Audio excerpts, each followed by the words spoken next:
नेता नगरी is sponsored by खाता बुक। बिजनेस हुआ इजी।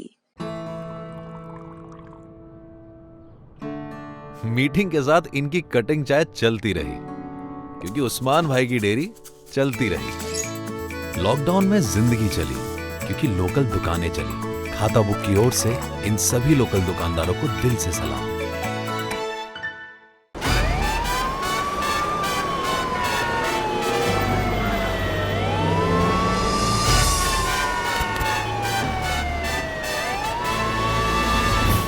फेसबुक से संबंधित वॉल स्ट्रीट जर्नल पर जो एक रिपोर्ट आई है उसको लेके कांग्रेस और भाजपा में जिस तरह के आरोप प्रत्यारोप लग रहे हैं उन पर क्या कहना है आपका? अभी अमित मालवीय ने एक वो चिट्ठी ट्विटर पे डाली कि ये देखिए लॉबीज का साथ ले रहे हैं यूएस में। फिर मनीष तिवारी ने कहा, उस पे मनीष तिवारी का पूरा डिटेल में ट्वीट के जरिए रिप्लाई आया। रविशंकर प्रसाद कैम्ब्रिज एनालिटिका की बात कर रहे हैं, कांग्रेस कह रही है, शशि थरूर का बयान आ रहा है, फिर शशि थरूर और निशिकांत दुबे के बीच भी एक बहस शुरू हो गई है आईटी संसदीय समिति में। क्या कहना है आपका राजदीप जी? पारदर्शिता और सरकार की गुड बुक में रहना बड़े बड़े कॉर्पोरेट जायंट्स के लिए, ये सब तो हम लोग चाइना वगैरह में देखते थे, चीन में, कि गूगल को अपनी पॉलिसी, स्टेटेड पॉलिसी से समझौता करना पड़ता है ताकि उनके बिजनेस प्रभावित ना हो। भारत में भी ये लगातार देखा गया है कि सरकारों के साथ गुड बुक में रहे, इसलिए चाहे इंडिया के कॉर्पोरेट्स हो या इंडिया के बाहर के, वो अमेंडमेंट करते रहे। लेकिन अब ये सब पब्लिक में आ गया है, इस पर खुल के बहस होनी चाहिए। एक तो सौरभ मेरे दोस्त, आप फेसबुक की दुनिया को मुझसे अच्छा जानते हैं क्योंकि आप उस डिजिटल दुनिया में पूरी तरह से हैं, तो आप ज्यादा जानकारी दे सकते हैं। लेकिन दो तीन बातें हैं। एक तो मुझे लगता है ये हम जाने, Facebook is a business organisation. Yes, ये कहना कि वो कोई फ्री मीडिया, केवल फ्री मीडिया ऑर्गेनाइजेशन, वो बिजनेस ऑर्गेनाइजेशन है जो उनको एडवर्टाइजमेंट देगा, जहां उनको ज्यादा फॉलोअर्स मिलेंगे वो उस दिशा में जाएंगे। Number one. नंबर टू, जिस तरह के कभी कभी आरोप किए जाते हैं मुझे लगता है गलत है। जैसे अंकित दास पर यह आरोप हुआ कि उनकी बहन जो है वो एबीवीपी से जुड़ी हुई है। That to my mind is not acceptable. ये इतना हास्यास्पद आरोप है राजदीप जी कि क्या अंकित दास जो फेसबुक इंडिया के हेड हैं, साउथ एशिया की पॉलिसी डायरेक्टर हैं, वो उनकी सिस्टर एबीवीपी से जुड़ी है इसलिए इतने बड़े पॉलिसी के फैसले ले लेंगी? मतलब ये तो बहुत ही सो ये मुझ पर नहीं बात। लेकिन जब, और तीसरी बात जो मैंने मेरी किताब में भी लिखी है, 2019 के चुनाव के पहले फेसबुक ने कांग्रेस से जुड़ी हुई साइट्स और भाजपा से जुड़ी हुई जो साइट्स थी दोनों को नीचे गिराया था, क्योंकि उनमें कुछ ऐसी बातें हो रही थी जिससे लगा कि वो पॉलिटिकल इन्फ्लुएंस कर रहे हैं गलत तरीके से। मुझे लगता है सबसे जो बड़ी बात है ये हेट स्पीच की है। ये जो नफरत की जो भावनाएं फेसबुक के जरिए या ट्विटर के जरिए लोगों के सामने रखी जाती है। अब पहली बात है कि कौन निर्णय करेगा कि किस बात को आप हेट स्पीच कहेंगे और कैसे ये सिस्टम को आप बेहतर करेंगे। देखिए, फेसबुक बहुत बड़ी चीज है। More than 300 million accounts in India, 300 million से ज्यादा है, तो इनकी पावर, ताकत बहुत है। अब उस एक फेसबुक अकाउंट पर कहीं अगर हेट स्पीच आ गया, आप उसे किस तरह से गिराएंगे? क्या आप ये बैलेंस करेंगे, ये एक राइट विंग अकाउंट है, ये एक लेफ्ट विंग अकाउंट है? ये जो बैलेंस करने की बात है आप नहीं कर गलत सकते। है, ये गलत है। आपने अपने प्रोटोकॉल बनाए हैं, नॉर्म्स बनाए हैं बिजनेस के लिए ही सही, लेकिन आपने जो नियम कानून बनाए हैं उनका आप पालन करवाओगे ना। यही ट्विटर और फेसबुक इतनी आलोचना हो रही तो अब ट्रंप के मोर्चे पे बड़े सक्रिय दिख रहे हैं, तुरंत ट्रंप की ट्वीट को वो डिसेबल कर देते हैं, कुछ कर देते हैं। पर वही पॉलिसी आपको एशियन कंट्रीज में भी तो लागू करनी पड़ेगी। कोई भी हेड स्पीच पे, भाजपा का हो, कांग्रेस का हो, लेफ्ट का हो, कोई भी हो, you can not allow this. देखिए, एक बात तो सौरभ साफ है कि भाजपा ने इन सोशल मीडिया और फेसबुक, ट्विटर का बहुत अच्छा इस्तेमाल किया। पहले से वो जान गए इसकी ताकत क्या है। कांग्रेस कैचअप कर रही है। अब उस कैचअप में कहीं ना कहीं आपके फॉलोअर उतने नहीं है, आपके पास उतने राइट विंग साइट शायद नहीं है जो भाजपा ने जिस तरह से फेसबुक पर राइट विंग साइट्स किए, नेशन विद नमो, अलग अलग जो करवाए, पेजेस हैं सैकड़ों की संख्या में जी। आप उसे रोक भी नहीं सकते क्योंकि ये ओपन सोर्स है।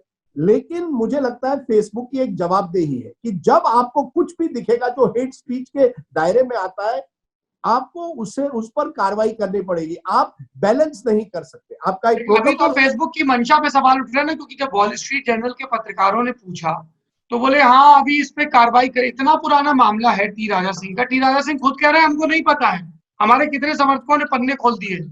लेकिन अगर आपको कार्रवाई में, आपके नोटिस में लाए जाने को, और फिर आप डिलीट कर रहे हो, जब उन्होंने पॉइंटेड क्वेश्चन पूछे तो आप डिलीट करते जा रहे हो फिर वो पोस्ट फेसबुक के। नहीं, मुझे लगता है कि प्रॉब्लम फेसबुक के जो सिस्टम्स है उनको कैसे आप बेहतर कर सकते हैं, इंटरनल सिस्टम्स है, क्योंकि जैसे ये इतने अकाउंट्स बढ़ते जाते हैं, इंपर्सनेशन होती है, अलग अलग अकाउंट्स लोग करते हैं, कोई कुछ कहीं कह देता है, आपके सिस्टम्स को आपको और बेहतर करना पड़ेगा, निष्पक्षता से करना पड़ेगा। प्रॉब्लम क्या है कि जो सरकार में होता है उन पर उनकी ताकत ज्यादा है, पर मैं इस बात से सहमत नहीं हूं। ये बिल्कुल वैसा है राजदीप जी, जैसे कई रीजनल पार्टियां क्या करती हैं कि अपने अपने प्रदेशों के केबल बिजनेस पर उनका कब्जा रहता है, तो कोई उनके विरोध में खबर है तो वो ब्लैकआउट हो जाएगा, दिखाई नहीं जाएगी। पूरा नेटवर्क की पूरा हमें न्यूज का जो फ्लो है उसको रेगुलेट करना है अपने पक्ष में। तो भाई ये बनाना रिपब्लिक तो नहीं है ना, डेमोक्रेसी है, पहली चीज तो ये। दूसरी चीज, बहुत सारे लोग हैं जो फेसबुक पर जो कुछ भी देखते हैं उसको सत्य मान लेते हैं। लोग फेसबुक पे हमारे जैसे मीडिया प्लेटफॉर्म को भी कंज्यूम करते हैं तो उनको लगता है जो फेसबुक पे दिख रहा है वीडियो की शक्ल में या एक लंबी पोस्ट की शक्ल में वो सही ही है। और कितनी हेट फैलती है, ये तो खुद यूपी पुलिस समेत कितनी ही पुलिस ने कहा है कि व्हाट्सएप और फेसबुक के जरिए जब वीडियो अपलोड होते हैं, सर्कुलेट होते हैं, तो उसके क्या क्या रिपरकशन हो सकते हैं। So they have to be responsible. देखिए 2019 के पहले एक साइट थी जो अहमदाबाद से शुरू हुई थी, जिसे सरकार ने उसमें इन्वेस्ट भी किया था। उन्होंने अपने पोस्ट पे सोनिया गांधी को दुनिया की Congress is most corrupt party और Sonia Gandhi 4th most corrupt person in the world है, और उसमें एक लोगो लगा दिया बीबीसी का, गलत लोगो लगा के, ताकि वो वायरल हो जाए। वो बात भी वायरल हुई, कई जगहों पर गई, व्हाट्सएप पर कई जगहों पर वो वायरल फैल गई, फिर पता चला झूठ था, फिर आपने साइट नीचे किया, पर तब तक डैमेज हो गया था। देखिए ये जो फेसबुक और ट्विटर जो है, जिस तरह हम लोग तो राजदीप जी खुद फेक न्यूज के उसमें रहते हैं। मैं आपको बताऊं, जब ये राम जन्मभूमि पर फैसला आने वाला था तब एक मलबा दिखाया जाने लगा कि देखो देखो इलाहाबाद में मस्जिद गिरा दी गई है, सब फेक था। कई बार क्या होता है, बांग्लादेश की तस्वीरें या कहीं और की, तो दोनों ही पक्षों से इतना ज्यादा फ्लो आ रहा है, और जो पावर में है उसका ज्यादा आ रहा है, जो पावर में आना चाहता है उसके बाद रिसोर्सेज कम है तो कम आ रहा है। हर कोई बिल्कुल एक पोस्ट ट्रुथ की तरफ धकेलने में लगा है। इसका समाधान क्या है सौरभ? समाधान इसका पहली चीज तो अकाउंटेबिलिटी फेसबुक की होनी चाहिए। इस देश के नियम कानूनों के हिसाब से सरकार को आगे बढ़कर ये कहना होगा कि भाई आप यू कम क्लीन। अब लेकिन यहाँ तो सरकार पर ही सवाल उठ रहे हैं, तो जब सरकार पर सवाल उठ रहे हैं तो नागरिकों की जिम्मेदारी हो जाती है कि वो अपनी सरकार की जवाबदेही तय करें। At the end of the day receiving end पे तो सिटीजन होता है ना, तो वो जागरूक नहीं होगा, वो नहीं पूछेगा, तो ऐसी चीजें चलती रहेंगी। केवल फेसबुक का प्रॉब्लम नहीं है, ये व्हाट्सएप का प्रॉब्लम है कि व्हाट्सएप पर कैसे आप कंट्रोल करोगे? किसी ने कोई वीडियो वायरल किया, गलत खबर है या हेट स्पीच है, नफरत फैला दी, क्या राजदीप जी मैं बोल रहा हूं आपको, आज देश के प्रधानमंत्री ये कह दें कि आज के बाद किसी ने भी, हमारे पास ऐसी तकनीकी आ गई है कि किसी ने भी किसी की पोस्ट पे गाली गलौज लिखी, धमकी भरी भाषा लिखी, तो पूरे देश की पुलिस उसको खोजेगी और सजा देगी। आधे कमेंट तो इस बयान के बाद गायब हो जाएंगे। आपको मैं कह रहा हूँ आपको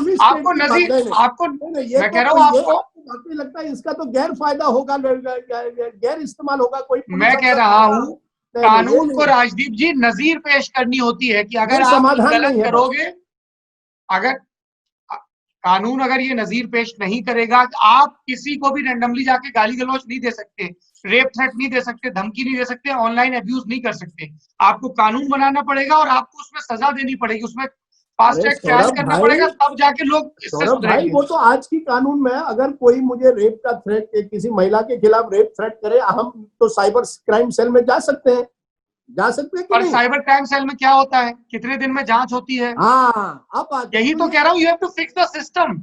अरे ये सिस्टम कितने हम फिक्स करेंगे? Judicial system, internet system, political system, ये सिस्टम। मिस्टर सरदेसाई, ये बहुत ही लगातार चलने वाला प्रोसेस है।